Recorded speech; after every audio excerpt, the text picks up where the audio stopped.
you too could have the powers of Satan. Just like me, stud boy. Huh?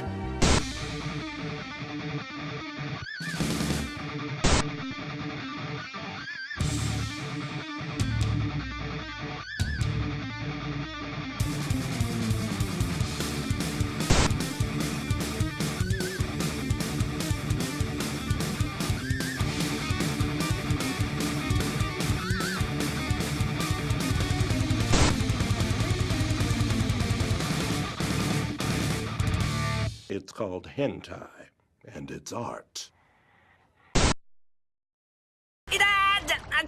Ouch!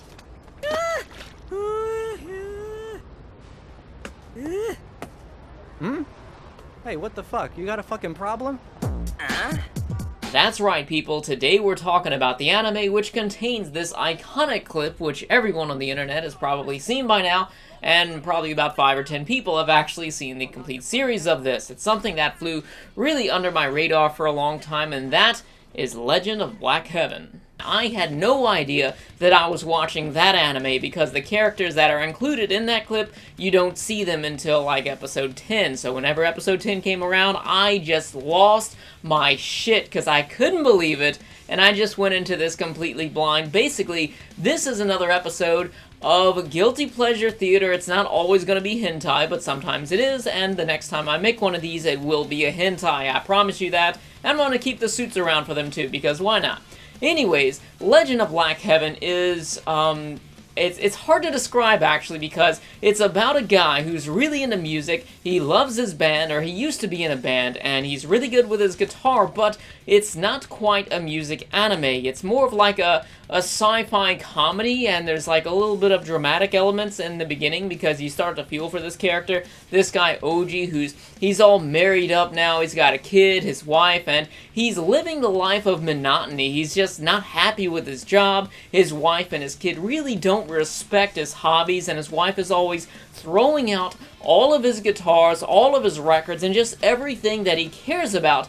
And, you know, I really did not like his wife. I just couldn't stand her. So in the beginning of Black Heaven, I could really relate with Oji as a character. I really did not like that wife of his, and I kind of felt for this guy. You know, what if it was me? Like, what if I was married and I was coming home from this work that just, I was dead inside, and I hated the job so much. It just hollowed me out. And I come home to see that my wife had thrown away my anime. Like, how would that make... I would feel terrible, in all honesty. Like, what's worse? Because, first of all, I love this stuff, and it's being thrown away just because she needed space. And secondly, she doesn't even understand why he loves that stuff. She didn't even know that he loved that stuff. So, it's like, how do you get married to somebody without realizing that they have this burning passion for something? You're just throwing it away because you need space for I don't know what. It's a terrible feeling, I'd imagine, and Oji manages to keep us cool with it all until the show goes batshit crazy, because it starts off pretty normal. I thought it was just going to be a story about a guy who is leading this depressing life with his wife that doesn't respect him, and a kid that kind of doesn't respect him either, but then we have these alien bimbos which show up. I hope that's not an offensive. It's hard to tell anymore, but we have a few alien bimbos. They're very attractive, but they're really dumb, and that's kind of what's funny about them. And they're, you know, that's what they are. They're alien bimbos. They're not bimbos for dickin'. I don't even know if you could do that with them, but, and I hope that joke also has some context to it. So when you consider the fact that this is a story which takes such an ordinary man and teleports him into outer space with a guitar that powers a laser that is supposed to fight against an army of other aliens in a battle for, I guess, the fate of the galaxy, you would expect this to be something you probably don't take that seriously, but there's actually a decent amount of drama, and there's also a decent amount of character development as well, when you consider the fact that it starts off in a very gloomy atmosphere with Oji, who really does not like his life at all. There's nothing positive about it. Even with his family, it's just like almost like a burden, because they really don't give back into him.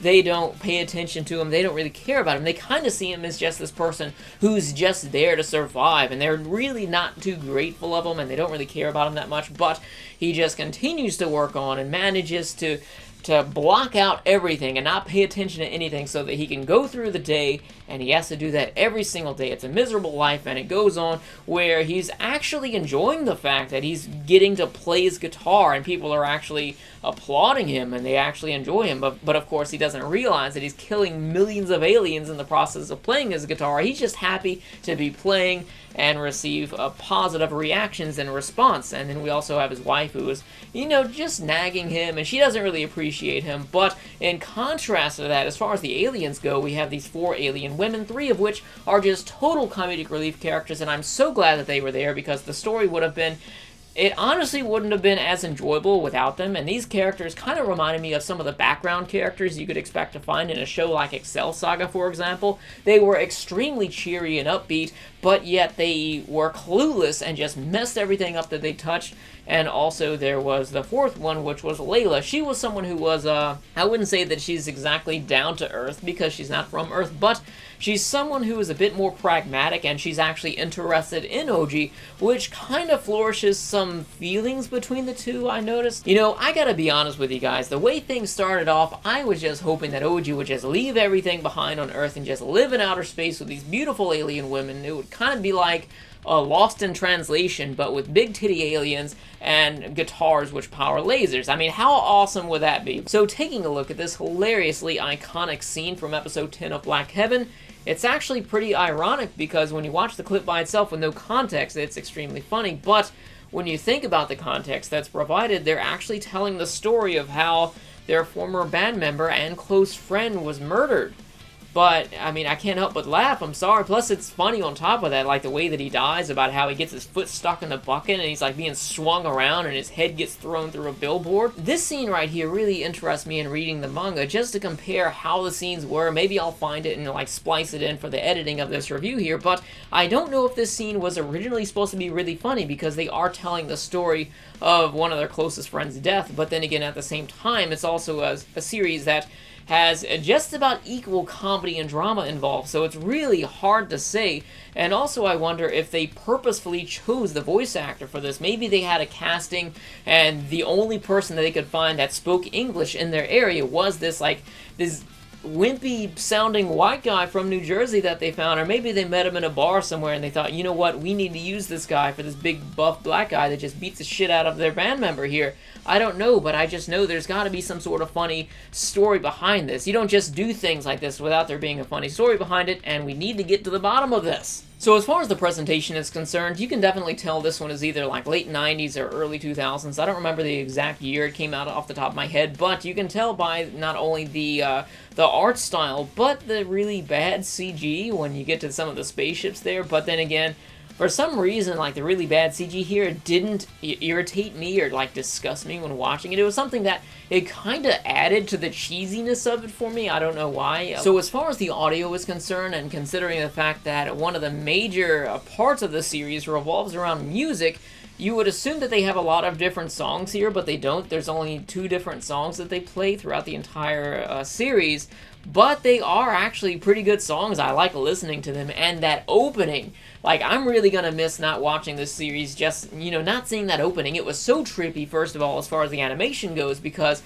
like, you wouldn't expect an opening like that to pair with a series like this, but also the song that went along with it. It was very catchy, it got stuck in my head, and I just enjoyed listening to it. So as far as the voice acting is concerned, I watched the entire series with the English dub, with the exception of episode 10, which I watched in sub for the reasons I will cover in just a moment here. So as I was watching this, first of all, there are a few noteworthy voice actors here. I don't remember the names off the top of my head. I'm terrible at remembering voice actor names, but we had the guy who voiced Jet Black in Cowboy Bebop, but he did a terrible job here at times. Give me your hot-pan fish cake. What? Stop crying a minute. Hey. A hot-pan fish cake. Give me one. A Han-pen it is. So as far as why I watched episode 10 in sub, that clip by itself, it's simply funnier in Japanese. When you're watching it in the English dubbing of it, it's just not as good. I feel like the guy that they got to voice the big buff guy, you know, is actually funnier in the subtitle. It just sounds better that way. I'll let you take a listen. Ouch! Ouch! Huh? Fuck you, you punk-ass bitch! I'll pound the living shit out of you dumbass freaky tourist. I'm gonna pound the living shit out of you, dumb motherfucking tourist! So what do you guys think? Sub or dub? Let me know about that in the comments section below. So anyways, if you enjoyed this, be sure to subscribe and stay tuned for more Guilty Pleasure Theater, as well as more other like regular anime series and movies reviews. Next time I do this, I'm going to do a hentai, but I don't know which one yet. And also, if you've seen Black Heaven, let me know your thoughts about that in the comments section below. Thanks for watching. I'll see you guys next time.